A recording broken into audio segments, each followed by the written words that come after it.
ভাবুন তো, যদি আমি আপনাকে বলি তার প্রজন্মের সবচেয়ে সফল উদ্যোক্তাদের একজন একসময় সেই পরীক্ষাগুলোতেই বারবার ফেল করেছিলেন, যেগুলো নাকি তার ভবিষ্যৎ ঠিক করে দেওয়ার কথা ছিল। শিক্ষকেরা তার ওপর আশা ছেড়ে দিয়েছিলেন, সহপাঠীরা হাসাহাসি করেছিল, আর পৃথিবী নীরবে এগিয়ে গিয়েছিল এই ভেবে যে তার গল্প বুঝি এখানেই শেষ। এটাই আরিনের গল্প। আরিন বড় হয়েছে এক সাধারণ শহরে, এক সাধারণ পরিবারে, এমন এক সমাজে যেখানে কাগজে লেখা নম্বরই নাকি মানুষের মূল্য নির্ধারণ করে। আরিন অলস ছিল না, সে অযত্নশীল ছিল না, সে চেষ্টা করেছিল অন্যদের চেয়েও বেশি। কিন্তু যতই পড়াশোনা করুক না কেন, পরীক্ষা তার কাছে কখনোই অর্থবহ মনে হতো না। যখন ফলাফল প্রকাশ হলো, তালিকার একেবারে নিচে ছিল তার নাম। সে ফেল করেছিল, একবার নয়, দুবার নয়, বারবার। অন্য সবার কাছে এটাই ছিল প্রমাণ, প্রমাণ যে সে যথেষ্ট বুদ্ধিমান নয়, প্রমাণ যে সে জীবনে খুব দূর যেতে পারবে না। বন্ধুরা এগিয়ে গেল, শিক্ষকেরা আর তার কাছ থেকে কিছু প্রত্যাশা করলেন না, আর ধীরে ধীরে আরিনও বিশ্বাস করতে শুরু করল যা অন্যরা বিশ্বাস করত। দীর্ঘ সময় ধরে ব্যর্থতা তার জন্য ভারী হয়েছিল। বাড়ি পর্যন্ত তাকে অনুসরণ করত, নীরবে পাশে বসে থাকত। ঠিক তখনই এক রাতে একটি মাত্র চিন্তা সবকিছু বদলে দিল। আমি যদি এতে ভালো না হই, তাহলে আমি কিসে ভালো?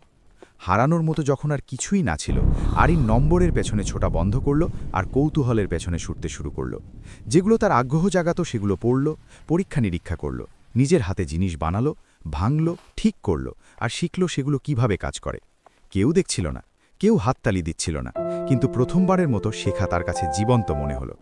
তার প্রথম আইডিয়া ব্যর্থ হলো, তারপর দ্বিতীয়টা, তারপর তৃতীয়টা। প্রত্যাখ্যান জমতে থাকল, টাকা ফুরিয়ে গেল, সন্দেহ আবার ফিরে এলো। কিন্তু এবার কিছু একটা আলাদা ছিল।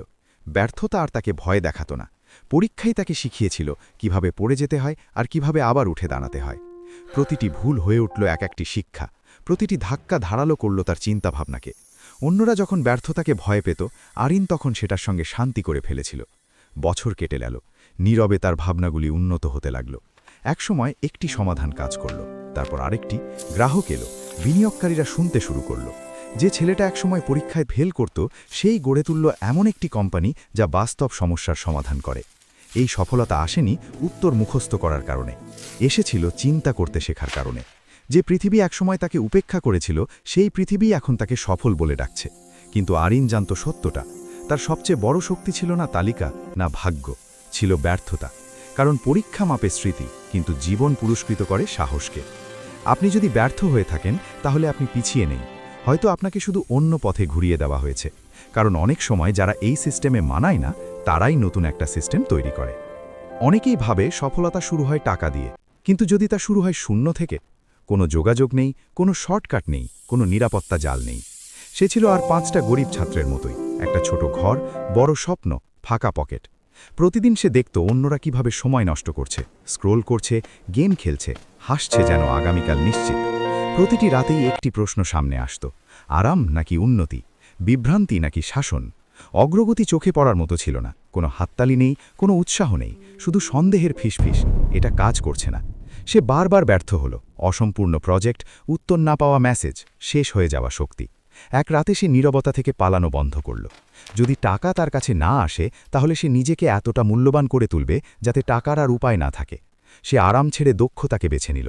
অন্যরা যখন ঘুমাতো সে শিখত, অন্যরা যখন বিশ্রাম নিত সে অনুশীলন করত, অন্যরা যখন শুধু ভোগ করত সে তখন তৈরি করত। দিন গেল, তারপর মাস, এখনও নীরবতা, এখনও অদৃশ্য।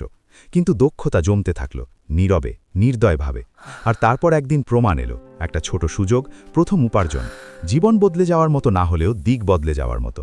হতাশার জায়গা নিল আত্মবিশ্বাস, ভয়ের জায়গা নিল ফোকাস। সেই একই ছাত্র এখন চলছিল স্পষ্ট উদ্দেশ্য নিয়ে। সে ভাগ্যের জোরে গরিবী থেকে বেরোয়নি, সে বেরিয়েছে শেখার মাধ্যমে। কারণ টাকা আসে দক্ষতার পেছনে, দক্ষতা আসে শাসনের পেছনে, আর শাসনই আপনার ভবিষ্যৎ নির্ধারণ করে।